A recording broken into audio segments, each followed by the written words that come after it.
Confused with Johann, so that means Johannesburg is refusing to leave me. I profoundly apologize. It's refusing to leave. Profoundly apologize, the executive mayor, to be in your city and disrespect you. So, executive mayor once more of the city of Tshwane, our capital city of our country.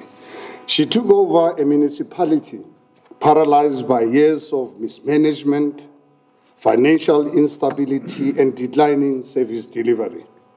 Since then, each day of her leadership and that of the multi-party coalition has been defined by the determined pursuit of restoring dignity, functionality, and accountability to our country's capital. Over the past 9 months, the multi-party coalition has taken bold steps to reverse the tide of decay, from enhancing bylaw enforcement and tackling lawlessness to rolling out improved systems that ensure equitable service delivery for all residents, no matter what whether they're in a suburb or the postal code. We are beginning to see for ourselves what is possible when competent leadership is matched with political will. ActionSA, as part of this coalition in our city, has made every effort to contribute meaningfully to these achievements. We have insisted on accountability and demanded results to ensure that the professionals we deploy to lead the city and its key portfolios do so with a clear mandate to serve residents above all else. We believe that Tshwane, a diverse group of parties, has created above all else. We believe that Tshwane, a diverse group of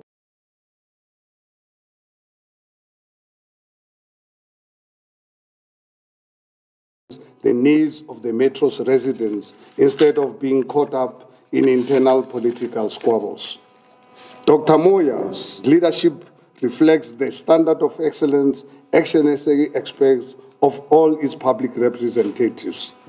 Like Athol Trollip, Steiner in Nelson Mandela Bay, and my own term in Johannesburg, our respective legacies where we have governed are built not on the rhetoric, but on results. And that is what is expected, and the record Dr. Moya has come to embody within this 9 months. My colleagues beside me will attest that I've made only 2 demands of anyone who wishes to lead on ActionSA's behalf in any capacity. First, there must be ethical, and second, they must wake up to each day with a single objective to maximize every hour in service of the people the way he lives. What sets us apart. I'm proud to see reflected in the work of Dr. Moya, along with ActionSA's MMCs, Councillor Hannes Kutsie here with us this morning, and Kolofelo Morudi, together with our other coalition partners, and really like to pay tribute to our coalition partners for the support they're giving us to date. Today, residents of the city of Tshwane are not simply told that things are getting better, but they can see it for themselves. Through ActionSA's new tracking tool, which Michael will speak about shortly, we are demonstrating how government should operate with transparency and accountability. True to ActionSA's commitment to putting people first, we have introduced a new model of public accountability. In Parliament, our MPs report quarterly on their work directly to the public.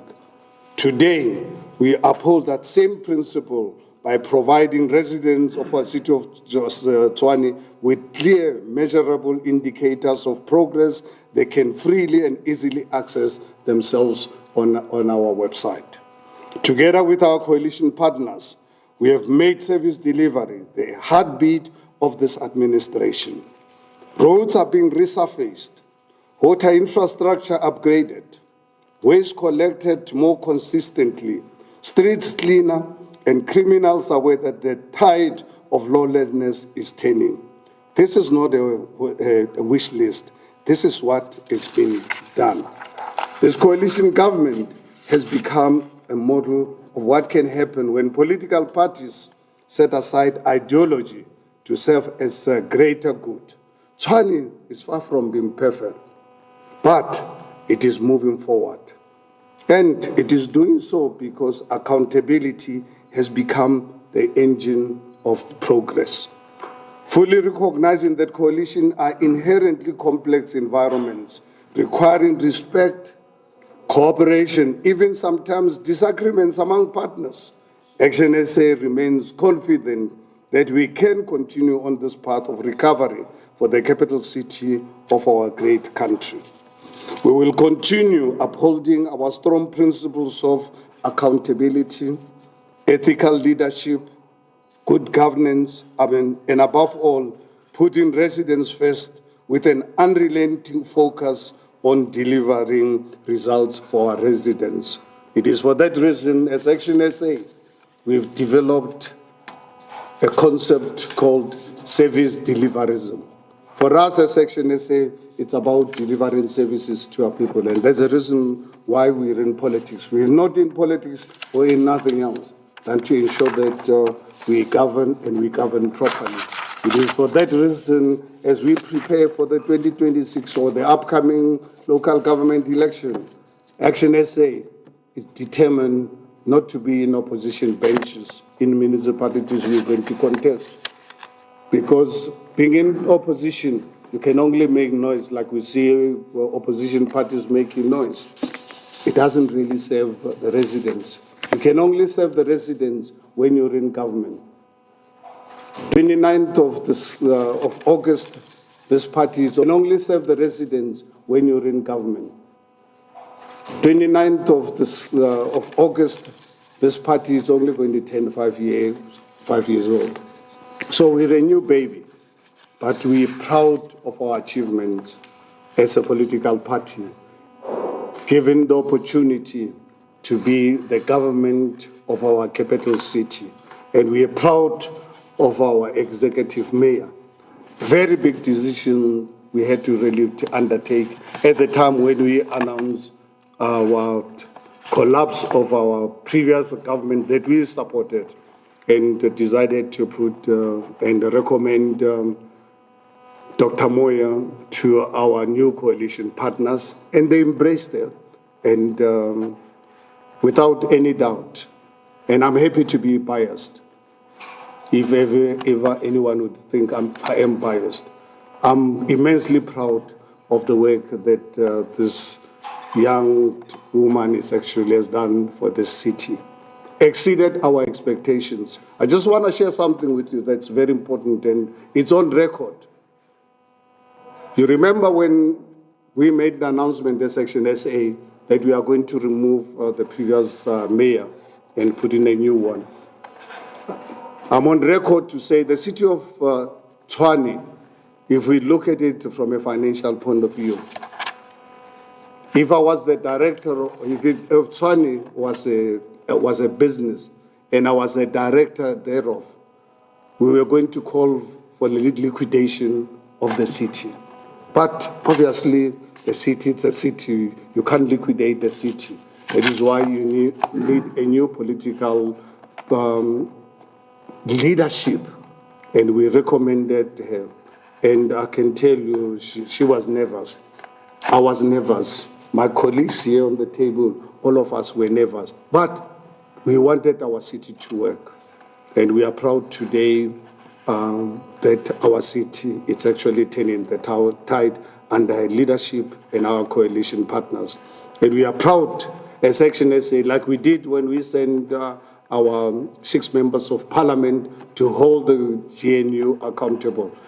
We therefore want you, the residents of the city of Tshwane, to hold us accountable, this time not as opposition. They must hold us accountable as government. And therefore, I'd like to give the floor to our national chairperson to share with you the tool we've developed ourselves so that residents of the city of Tshwane can hold us accountable, not only on theory, they can hold us accountable on practical things happening in our city. Thank you very much. Michael, the floor is yours.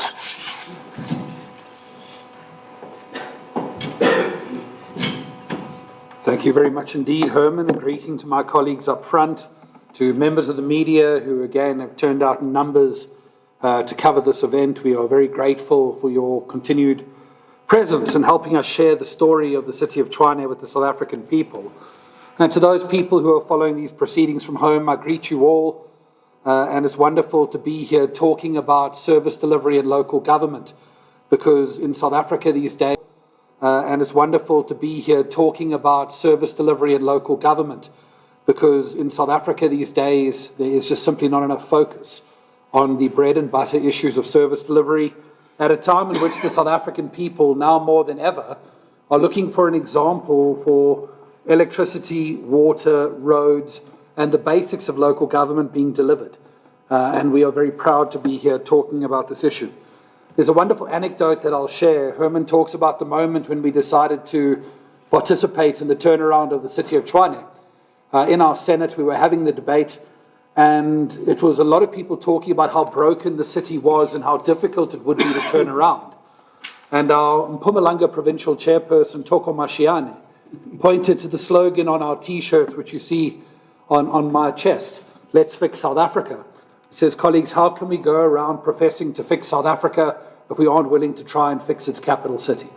And that was a very strong moment for us as a party to realize the task that we had to undergo and the importance of that task. The decision to develop this tracker arises from a number of things that need to be put on the table. The first is that we are in a complex political environment where every day opponents of this government would like to share information that is false and misleading in an effort to mischaracterize the work of this government. You've seen videos of communities chasing after water tankers, which actually came from the previous government, but is being suggested that this was ours. You've seen videos of the state of Marabastad recently, when in fact that entire to the private sector to be rejuvenated in the mirror image of what Herman Mashaba did in the city of Johannesburg.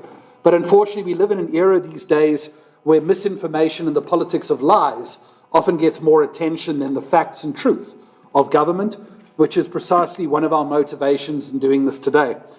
But our other motivation is that as a government, ActionSA wants to be held accountable. We don't want to operate in an environment where simply we engage with our voters every 5 years. We believe that must be a continuous process, and it starts with doing what, for example, this GNU government has never done, is just defining your priorities, which is codifying how they should be measured and putting that out there to the South African people and civil society so that they can hold you accountable against those standards. And this is precisely the initiative that we will be presenting today. This government tracker is updated in real time. It is based on data that is shared with us from the city of Tshwane, and it will be something that people can go to our website right now and henceforth forevermore and measure how the city of Tshwane's new multi-party coalition government is doing. And we intend to share it warts and all in terms of the things that are going well and things that might not be going well.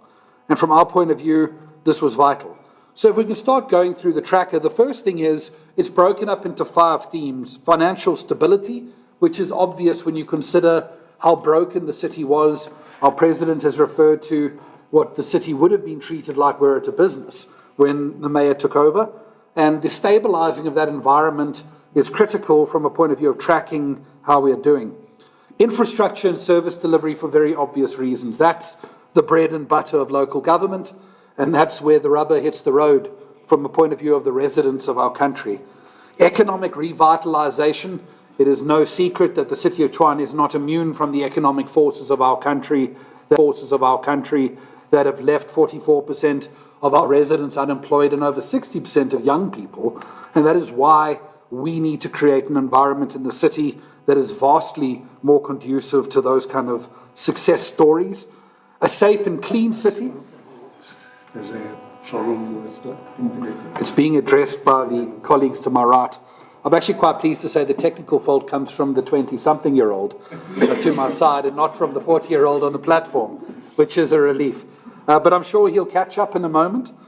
A safe and clean city, because this is a vital aspect. The lawlessness in our society is such that one of the most responded to issues that we get on a digital kind of campaign is the imagery of a mayor getting in there and tackling the illegality and lawlessness of the city. And then obviously governance and customer care. So we'll walk through this in greater detail, but of course this track is available to you, the media and members of society, to be able to have a look at yourself. When you talk about revenue collections and rounds, it was a situation when the government came into being in October 2024. It was collecting around 3.3 billion rand per month in revenue. We're very pleased to report that at the end of June, this has increased to 3.6 billion rand in revenue. And obviously with the new financial year coming in, notwithstanding the great many measures this government has put in place to protect residents from the increases of Eskom and Rand Water, we anticipate that revenue and its collection measures will continue to grow, because we must have an understanding we cannot deliver services unless we have the money to do so. I think one of the great success stories that we must talk about is the Eskom debt balance, which when this government came into being stood at 6.6 billion rand, a staggering figure when you consider that just in 2020, 4 years prior, there was zero owing to Eskom. But the city collected the money from residents for electricity and didn't pay it to Eskom, which in my opinion is criminal. That situation has now been reduced by 1.1 billion rand to 5.5 billion rand. And we will continue to track this because the residents need to see that this debt is being attended to, and we intend to be accountable in that regard. The percentage of billing based on actual meter readings has been stable. It was inherited at 91%. It increased to 93% on actual readings at the 100-day mark. It's back to 91%. And this is something we want to track going forward, because the gold standard of revenue has to be actual readings and reducing the extent to which estimations are being used. I think here's the big one, and that's the response to power outages. There is very clearly an aged infrastructure in the city of Tshwane. There is also a very deliberate effort to create the idea that power outages started in October last year, which I think we must all giggle at because that's just silly. And to realize that outages that are happening now are the product of years and decades of infrastructure neglect, but they are a reality. This city, much like Eskom, failed to ensure that supply kept up with demand. And fast-growing communities have outstripped the supply, and that's why outages have been a regular thing for people of Soshanguve and Centurion and other communities. But importantly, in October, 36% of power outages were being responded to within 24 hours, which of course is a very poor inheritance for Dr. Moya and her government. That increased to 41% in April 2025 at the 100 days mark. And currently, for the month of June 2025, it was recorded at 99%, which we must say is an anomaly from our point of view. There was a particular reporting period where these things were being addressed very decisively, which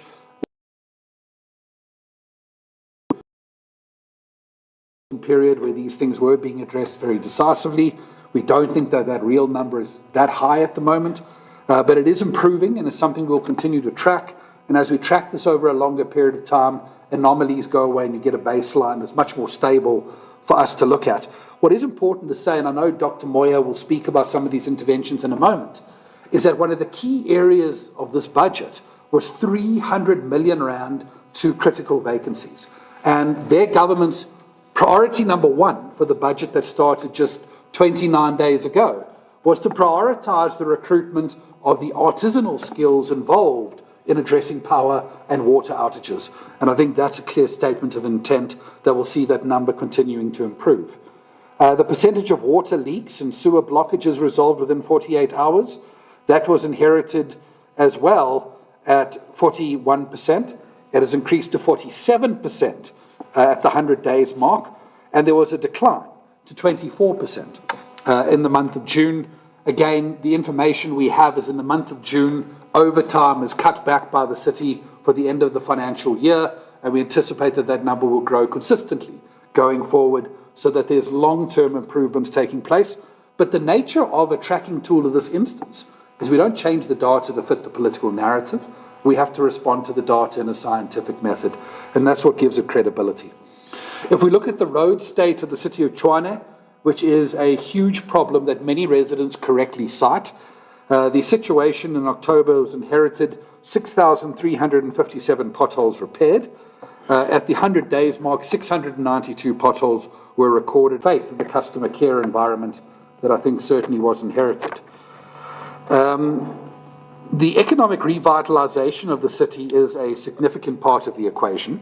If you look at EPWP, 7,300 odd employment opportunities reported at the 100 days period. That number has declined at the end of June to 3,596 again because of the financial year-end period.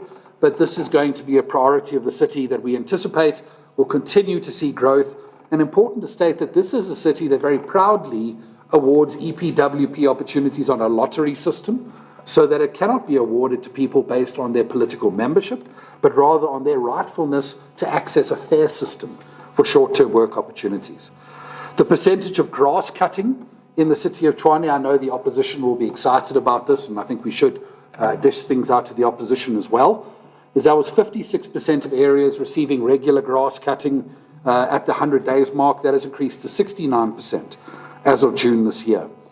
If we talk about the category of a safe and clean city, the number of street lights repaired is a massive issue across the city of Tshwane. There are many communities who right now rightfully complain about large areas of street light outages, which has to be addressed over time and in the most progressive manner.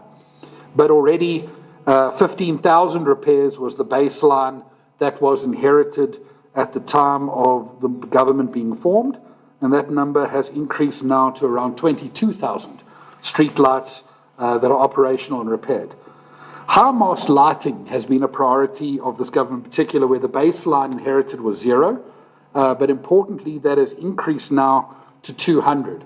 This is particularly important as a measure to address a lack of lighting often in formal communities and densely populated communities, where lighting remains one of the most important safety interventions that can be made. And we anticipate that this is something that will accelerate further under the work of this new government. The number of bylaw enforcement operations has been a hallmark of this government. I'm very pleased that the MMC of Community Safety is here. And we certainly raise our caps to him and the mayor, because the lawlessness in our city is being responded to with a level of operations from the mayor and her team that really is quite commendable. In October 2024, there were only 13 of such operations. In April of 2025, that number increased to 23. And as things stand, a staggering 87 is the number of bylaw enforcement operations that have taken place as of the end of June this year. And you will see the mayor in dedicated fashion on a Friday afternoon raiding businesses, checking their permits, checking their lawful operations, ensuring that the products and services they are providing to the residents of Tshwane are compliant with our bylaws and safety standards. And this is something that I believe the residents of Tshwane have particularly responded to, and something that will be accelerated in due course.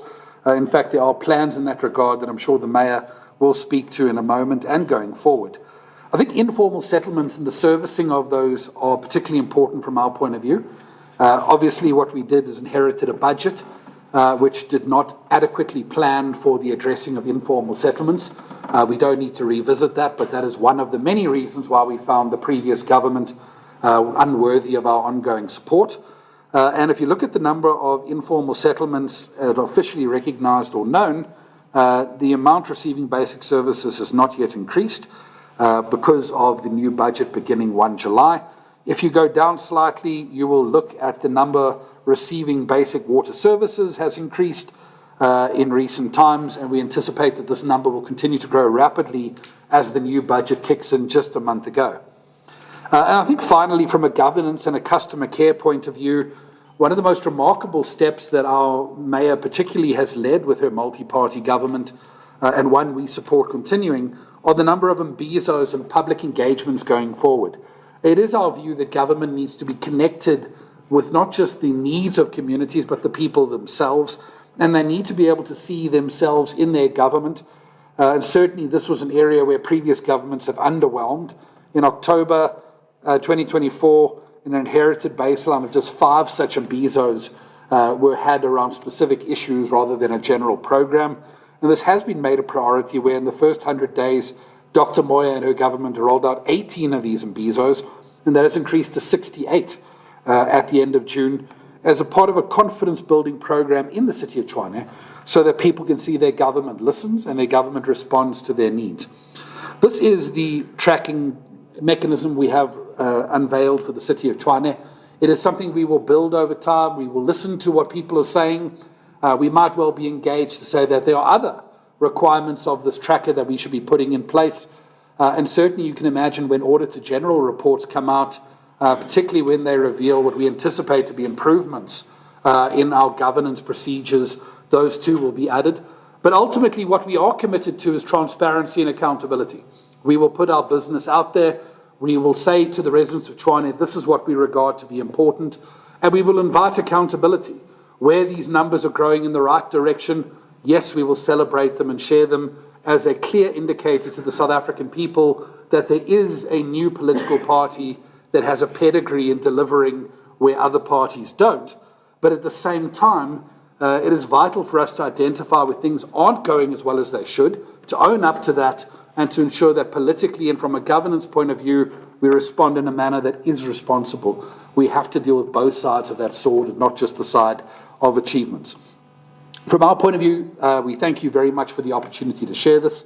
We will continue to share this going forward, and we invite members of society to engage and to track this thing on a regular basis and to share their perspectives, because an instrument like this is only going to be as helpful as it is a measurement that they themselves can engage in going forward. So from my side, thank you very much indeed. We look forward to the ongoing engagements around this tracker, and I think now would be the time for the Mayor to come forward and speak. Thank you very much. Thank you so much, Mike. Good morning, Mr. President, the National Chair, Provincial Chair, colleagues in ActionSA, members of the media, and most importantly, the residents of Tshwane and citizens of South Africa. I think firstly, let's thank the media for being here to share this moment with us. I think what is more and more important is that as the parties that have the privilege of being part of coalitions, what is our contribution in stabilizing coalitions in South Africa?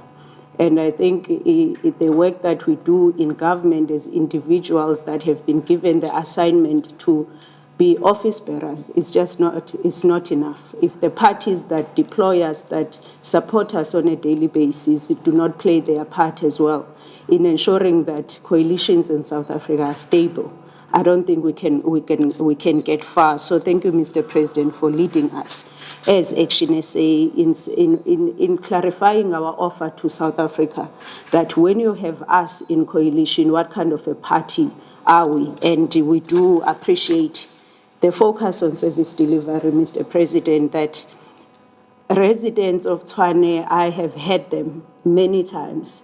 They are so disinterested in slogans and promises. They just want you to do it.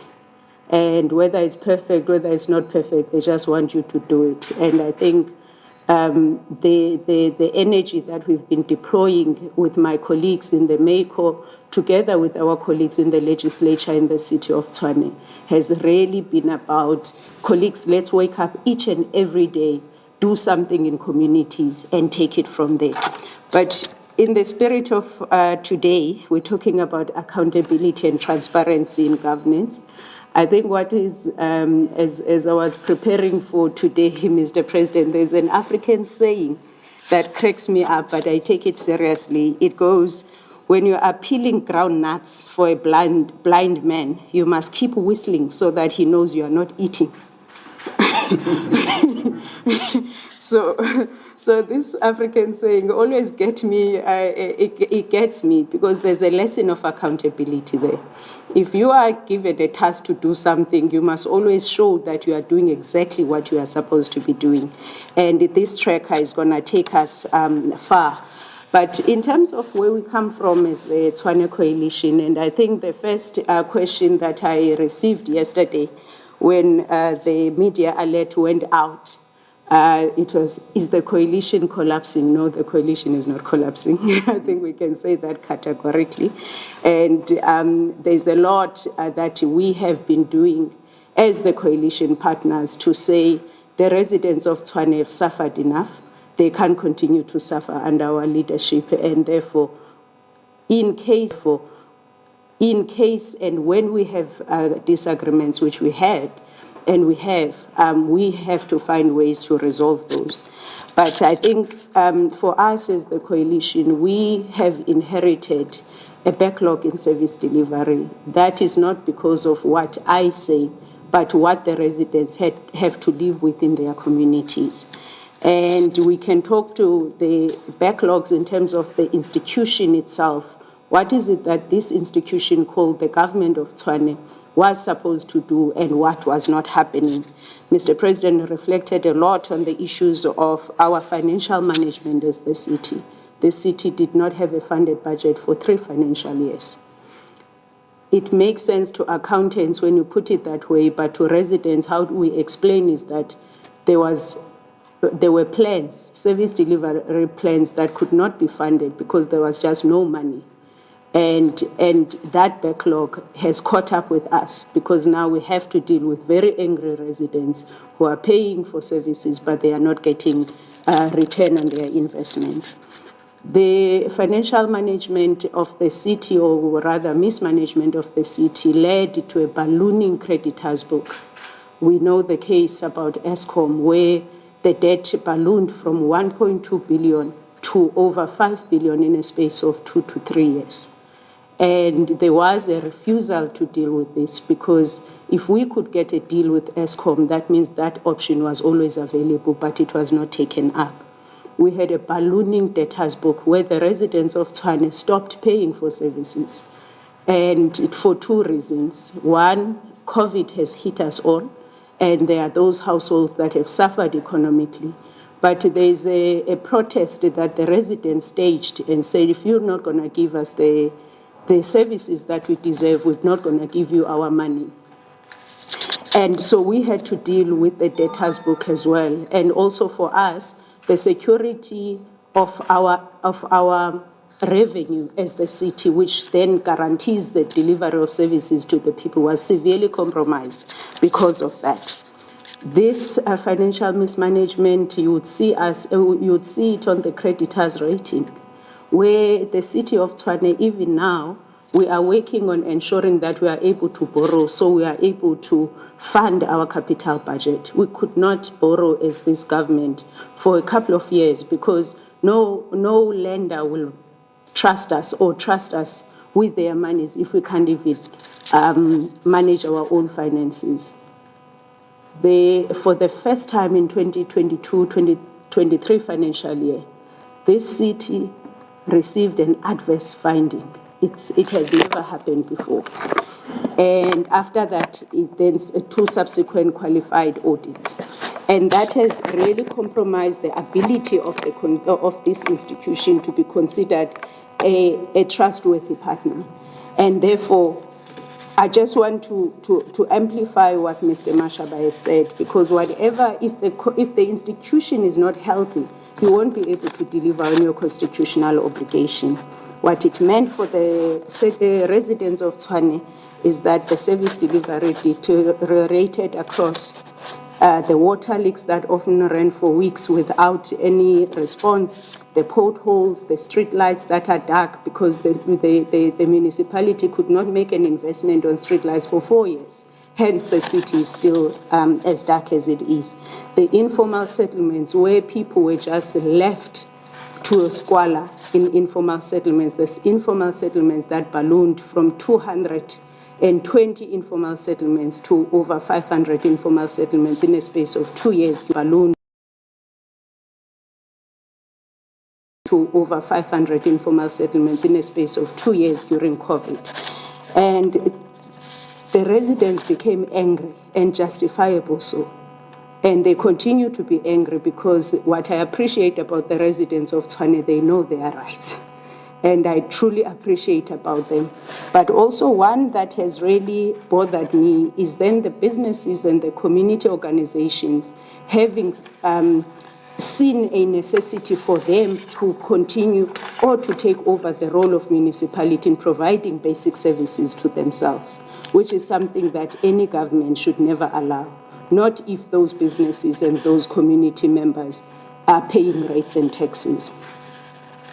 So all of this was just the background, and so we entered this government and we were not under illusion in terms of what is it that we were entering. But we had to have a very strong resolve in terms of what is it that we're going to prioritize. And it was not easy. I remember we were baptized with a crisis in November, a water crisis. And I'm grateful that happened because we matured very quickly as a team, where you realize that the crisis is bigger than yourself as an individual, that you need each other, but also you need to make sober decisions to overcome crisis. For a couple of months, our substations were engulfed by fires, and we could not explain what it is, and there was a temptation to look for conspiracy theories until we said, let's look closer to home, have conspiracy theories, and to home. Have we been repairing our substations the way we were supposed to before we start blaming other people? We started responding to that. And so all of those crises, we then had to respond to them as a coalition. And Mr. President, I can never underestimate the role of a strong coalition. Because if as coalition partners you start pulling in different directions, then you're not going to be able to make the strategic decisions and the unified decisions that you need to make, especially when you are in crisis. So we truly appreciate this tracker national chair, that as a party that is ActionSA, in an era where residents and citizens don't trust coalitions, or there's so much that is characterized in terms of coalitions being dysfunctional, being chaotic, as a party, what is our offering? Because it looks like coalitions are not going to go anywhere. What is it that we as ActionSA, we can contribute positively to ensure that the coalitions that we are part of are stable, and perhaps learn some lessons to other coalitions as well. So I'm very pleased that in the city of Tshwane, we will then, through our party, we will have this tracker that will look at what the government is supposed to be doing anyway, supposed to do every day, but have a structured way, in a way that can be easily reported to residents. But also we have made some progress, and we made a progress this coalition that of the priority progress that we want, one of those must be engagement with the residents of Tshwane. That if we leave them behind, we will be doing this for ourselves and not for them. So there is a concerted effort that of the 6 priorities that we've identified in the recently approved IDP and budget, one of those priorities is improved customer experience. Now, we look at residents as our customers. There's different ways in which you offer the service to your customers. And one of them is that they must talk to us. We must be accessible to residents.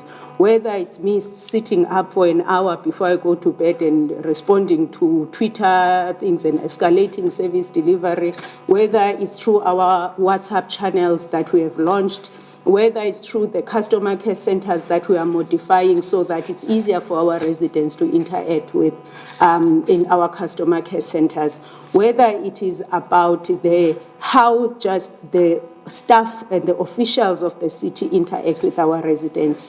We then said we want to continue this. Now, we have made progress in terms of the priorities that we've asked for as a last point.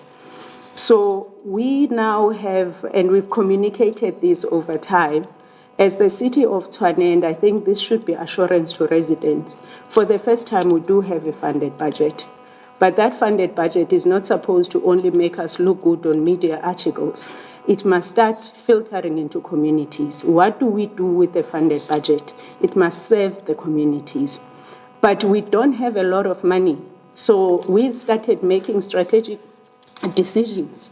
One is that of building internal capacity. We said instead of appointing Nasiphi Pty Ltd, can't we go approach an MOE, buy the equipment and give it to our officials? And we've taken that decision.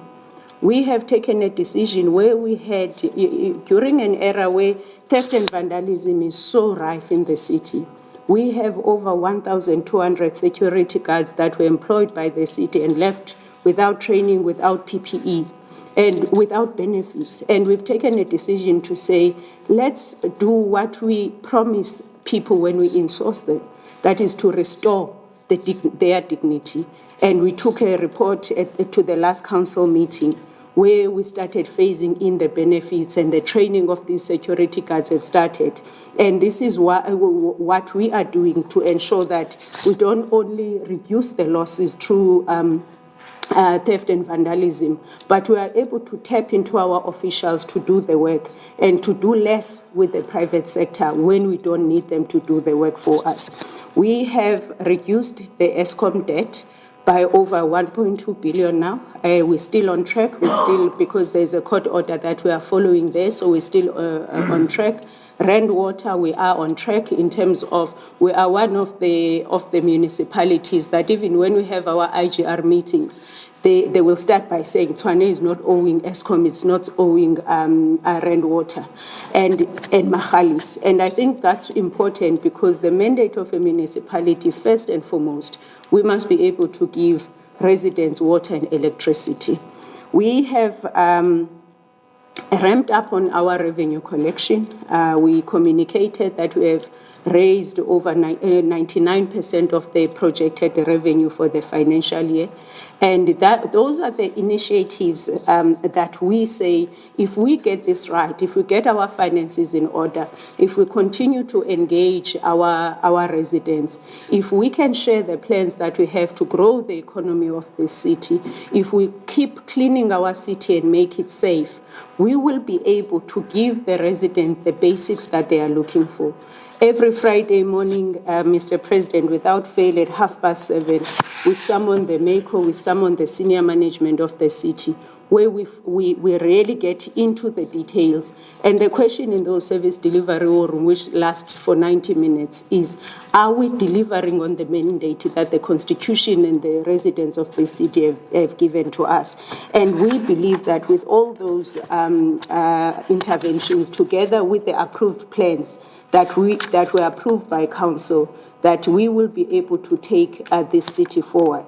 But what is important is that accountability is not one way. It's not government saying, this is what I want to do, I'm doing it. Residents of this city must be engaged. We must see them in public meetings. We must see them taking advantage of the platforms that are available to them so that they can get quality service delivery. In my language, they say, so if you are quiet, you're likely to be dead somewhere there. So we don't want that for our residents. So thank you so much for the opportunity.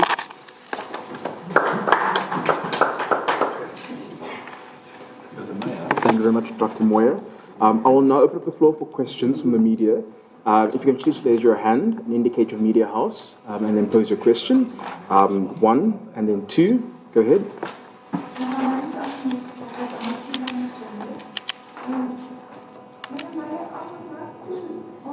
About illegal developments. I know the city has, under your leadership, there been some movement on that. But is it not too slow? Because while the committee is sitting and preparing reports, these people are building more and more houses. How far is your administration prepared to go? Will it, if all else fails, demolish buildings? Herman Antoinette. Patricia? Good morning, everyone. I'm Patricia Fasada from SABC. Oh, sorry, I'm being mic'd. No worries. Oh, hold it. Okay. I'm Patricia Fasada. Are you happy? Are you happy? Okay. From the SABC. I just wanted to get more clarity. Obviously, the mayor just spoke about the coalition is stable. There is, according to her, no threat. But I wanted to find out from the other leaders, with some of the developments that we have seen in the last couple of months, perhaps weeks, days, the issue around the Tshwane city manager, Johan Metler, seems to be a thorny one. And there's a lot of political noise in that space that sounds like it could produce some cracks in the coalition. As ActionSA, I know previously you have stated your position on this.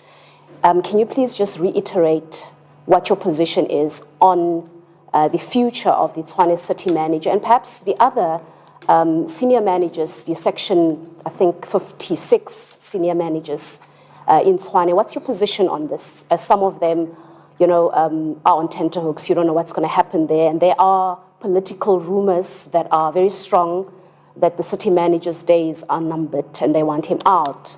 As ActionSA, what do you take on this? What's your position on this? How does this affect the mayor? That's the one. The other is, we've also learned that there are plans to remove the mayor soon.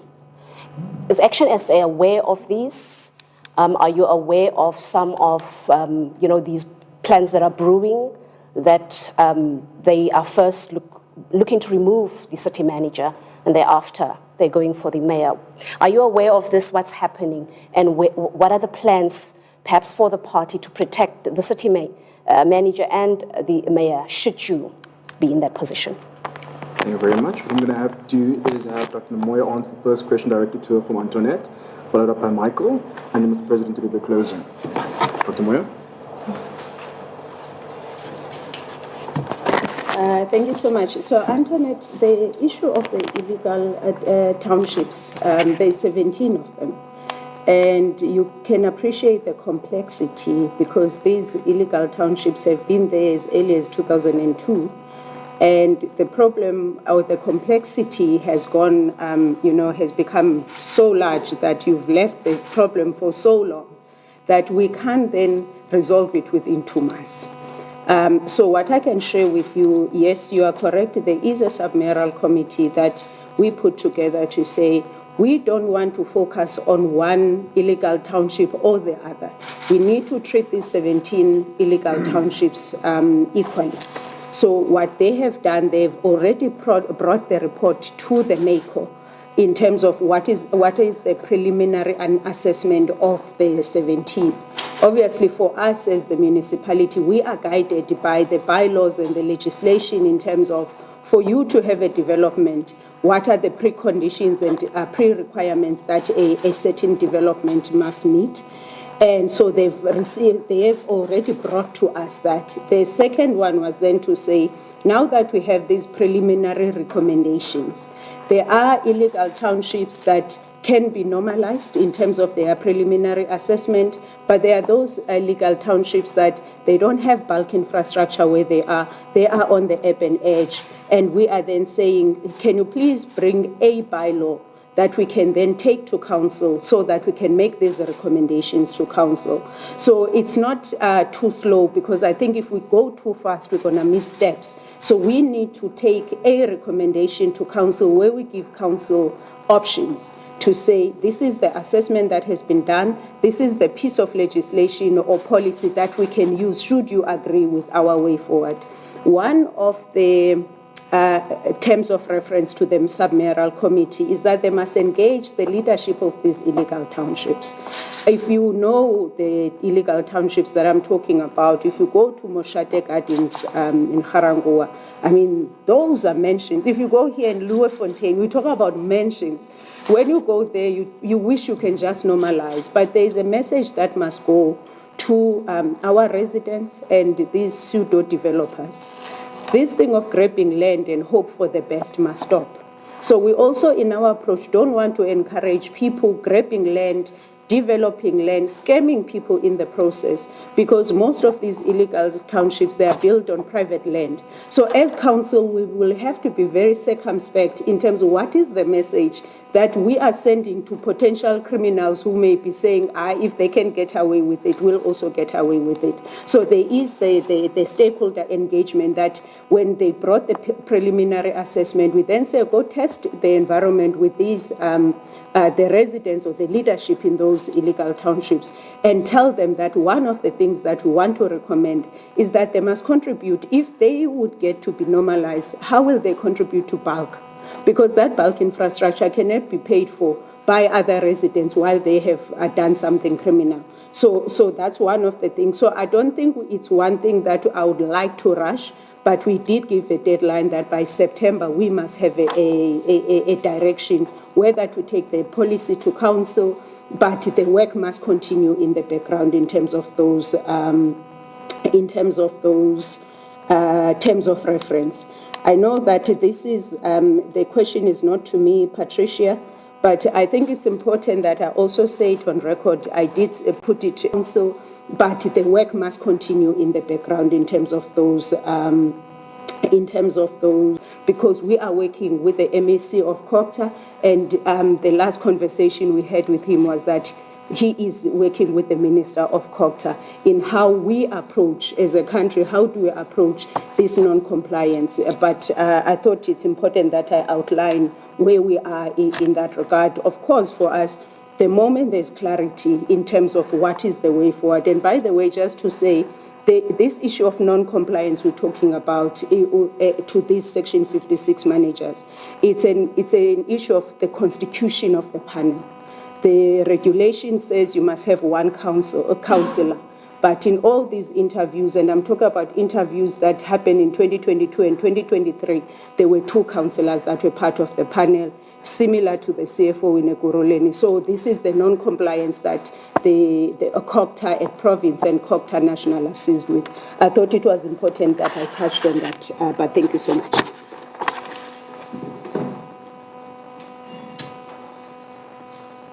Thank you very much. On the question of the municipal manager, we will not respond further as a party. We ventilated our opinion on the issue. It is a matter of public record, and particularly in light of our view that we should not invite unnecessary instability in a city that is starting to move forward for the first time in a long time. But in our view, this is a governance issue, and we'd like to draw a very big wall between governance and party political issues. The mayor's articulated a process, and we won't comment upon it further and afford her the space to lead the city and communicate as and when she's in a position to do so. As it relates to the question of a motion of no confidence, I think how it works in South Africa is the day you get elected as mayor, people start planning motions of no confidence against you. So I'm pretty sure whoever is planning this motion has been planning it for 9 months. I think they are very deeply disappointed by the progress that's starting to happen in the city of Tshwane. But we must understand the nature of coalitions are voluntary. People are free to come and people are free to go. And at any point in time, coalition partners may well decide that they want to follow that particular course of action.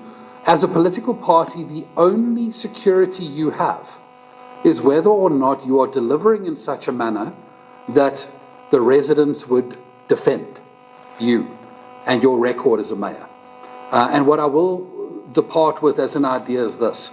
If you think the reaction to General Mkhwanazi was big, I'd like you to consider very carefully how the residents of Tshwane would respond to anyone who tries to remove this mayor, given the progress they're starting to see in their communities for the first time in a long time.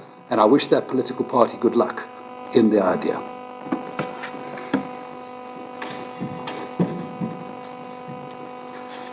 Yeah, if you'd allow me, I would like to really touch on all the questions asked, already answered.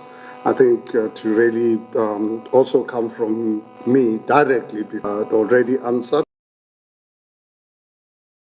Also come from me directly, because obviously as the leader of the party, my statements obviously carry even much more weight. Let me start with you, Antoinette, regarding illegal townships. It's really going into politics at long last instead of running away from our country, because this informal townships, in fact, we developed a new terminology to think that they would look nicer. We call them informal settlements. These are actual squatter camps where people live without dignity. People live without dignity. People for 15, 20 years. From the time I was the mayor of the city of Johannesburg, and I see it developing here in Tshwane, where I keep asking myself on an everyday basis, and I'm unapologetic about this. Firstly, I need to understand, where's the South African Human Rights Commission, a Chapter 9 institution that has got a responsibility, a constitutional responsibility to make sure that the rights of South Africans are not violated. Because these informal settlements, these squatter camps, honestly, they're a violation of the rights of South Africans to live under those conditions. Secondly, and I think we need to really be true to ourselves as South Africans. For as long as we are prepared and accommodate undocumented foreigners in our country, we will never be able to resolve the housing crisis we are facing. Because if you look at when these criminal elements come into this country from as far away as Pakistan, Bangladesh, India, everywhere else in the world, and us as a country, the only everywhere else in the world, and us as a country, the only country in the world, we are prepared to accommodate them because we're nice people. We're the children of Nelson Mandela. Then this country will pay a price. Because when they come here into this country, where do they first go? Do they go to Waterkloof or come to Sandton where I live? No. They go to Alexander, they go to Mamelodi, they go to Amanskraal as an entry point. Our poor people are actually the biggest casualties of this lawlessness that our own government, including South African Human Rights Commission, is actually failing South Africans. Because there's no way South Africa will ever win the war against housing and address it adequately, for as long as we are prepared to really be godfather to the 8 billion people of the world. So, and unfortunately, if you look at our constitution, that's why for us as ActionSA, we've obviously submitted our contribution to the constitutional reviews, that this whole issue of saying South Africa, if you look at the preamble of our country, says South Africa belongs to all who live in it. And then you really then go to our Bill of Rights, where you find someone undocumented in our clinic, in our schools, in our hospitals, and when you must address this particular matter, the Bill of Rights says no. And you can't blame the judges and the judiciary, because that's what their Bill of Rights says, that you must provide services to everyone. Let me tell you something. Yesterday, I'll be going overseas in a month's time, in just over a month's time. Yesterday, my wife and I had to go and queue to go and get, in just over a month's time. Yesterday, my wife and I had to go and queue to go and get our visas. You know what are the requirements? I had to prove and produce medical cover. I had to produce my latest bank statement yesterday. You know, in the past, they used to ask you for 3 months bank statement. Today, they ask you even on the same day. Yesterday, I had to go to the bank to give me my latest statements. Why then is South Africa some kind of a test ground to see if chaos can succeed? Because basically what we are trying to do as a country is to promote chaos. And if we are prepared to allow it, then this country will pay a price. But fortunately enough, I represent a party, a political party, that is saying undocumented illegal foreigners are not welcome in our country. This country was built at the back of migrants, and we want to encourage people of the world to come to South Africa, but they must come here legally, and when they're here, they must respect our laws.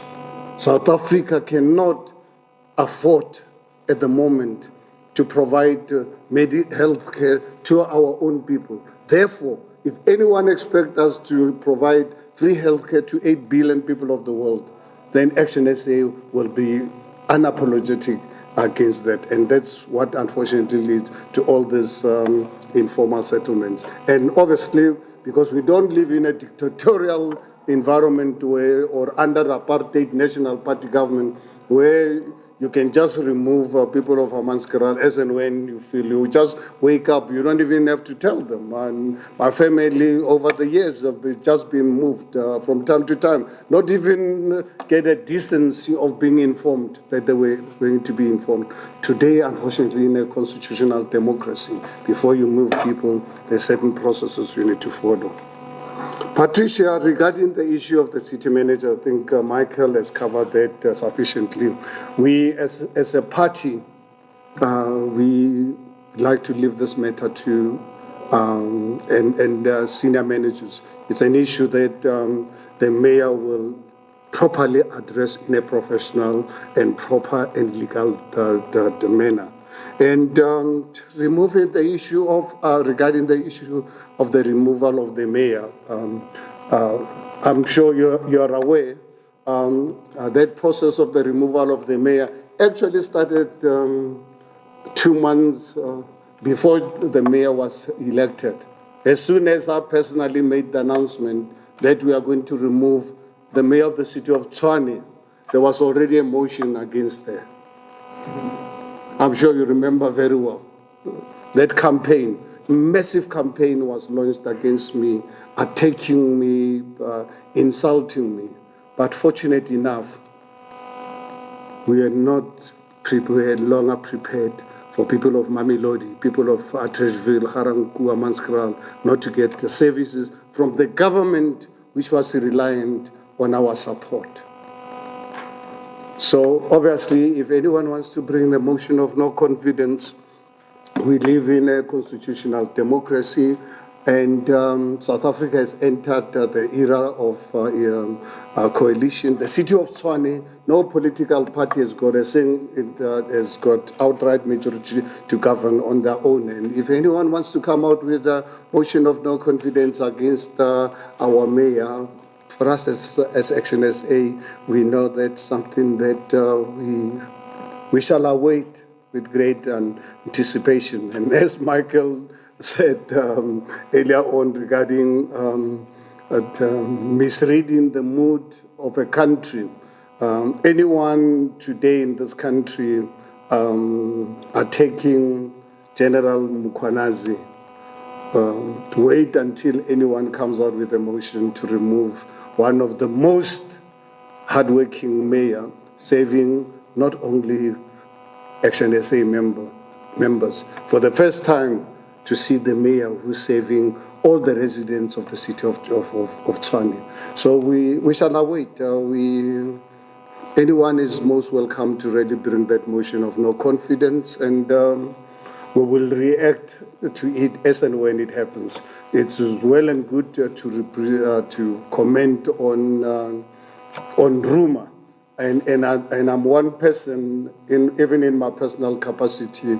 Normally, when people want to engage me on rumor and gossip, I don't want to get deep into the details because I don't know what I'm dealing with. But the day when that motion serves, that's when ActionSA will then deal with the reality of our situation and communicate our response thereto. Thank you very much.